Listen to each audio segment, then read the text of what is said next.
Hi everyone, thanks for joining me. Hi, it's Crossley, another video, another less than 5 minutes video, and this one's essentially about what you might have heard of called MVP, minimal viable product, but I've actually used it in a different term, which is minimal marketable feature. I'm going to explain why pretty quickly. Um, if you really want to think about this compared to traditional way of working, this was one of the arguments that convinced me that Agile was going to be something I wanted to adopt about 10 years ago when I was doing my Scrum Master certification. The question went to the audience: who's done a phase two of a project that wasn't planned at the beginning? And practically everyone, including myself, was like, yeah, that's pretty normal. And they went, well, why don't you think of it another way around and just plan your phase two from the start? In fact, get your phase one to be as small as possible, get it in market, start learning before you go on to phase two. That's what we're talking about here. And that's what convinced me to become more engaged with Agile back then. Now I'm an Agile coach. So what we're talking about, so minimal viable, let me explain what we mean by minimal viable products and minimal marketable feature and why I've used that new term. Minimum is the minimum amount of effort to get things to market. Don't do more than you've got to. Good enough is good enough. Don't try and perfect things. Viable, marketable. So how is it? How is it viable? That's really so. It's got to work. It's got to sell. So that's why I've replaced viable with marketable. You've got to be able to convince other people it's going to work as well. And then product is what you're building. But let's talk about why I put feature rather than product. MVP is very good for version one.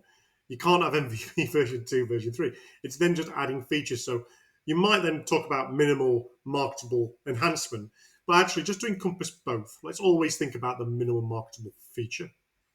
And all of our products now, generally, which we're in a new system where the ecosystem is what matters, not just the product. So minimal marketable feature to the ecosystem.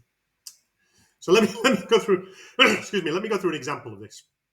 Any website would have done. I picked these guys who sell booze. They've already got a high street presence. So their minimal marketable feature was just get a homepage so we've got a web presence.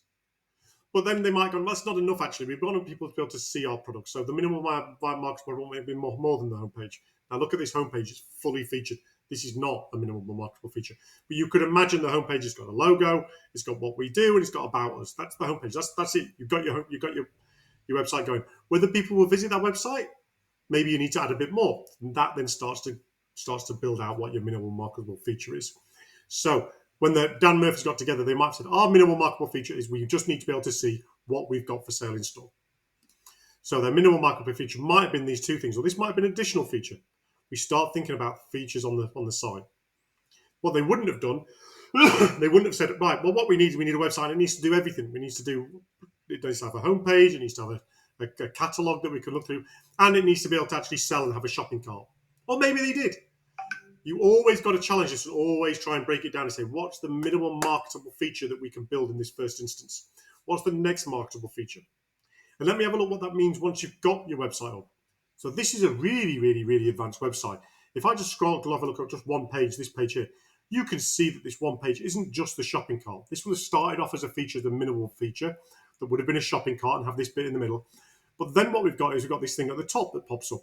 And then we've got this so there's a notification bar at the top. We've got the frequently brought together feature, and we've got a chat feature. Those have all been minimum marketable features. Even then, you can break it down even further. Let's have a look just at this top notification bar. When they were building that, maybe it was going to take 4 weeks to build that, what you can see there. So they said, well, actually, here are the 4 features we've got in here. It needs to be a different color. We want to be able to change that. It needs to have a different icon each time, or a different text, and we need to be able to dismiss it. Maybe the minimal marketable feature was one that didn't dismiss, or one that was always blue, or one that always had an information logo. And that way they could have got it to market within 2 weeks. And then afterwards, they enhanced that. That's the process that we're talking about when we talk about minimal marketable feature. If you think about that alongside our progressive elaboration video, if you go and watch that, you can see how you can actually generate a backlog that thinks about MVP all the time. Minimal marketable feature. Thanks a lot for your time. I hope you enjoyed the video. There's lots more on my website if you want to go and check them out. Take care.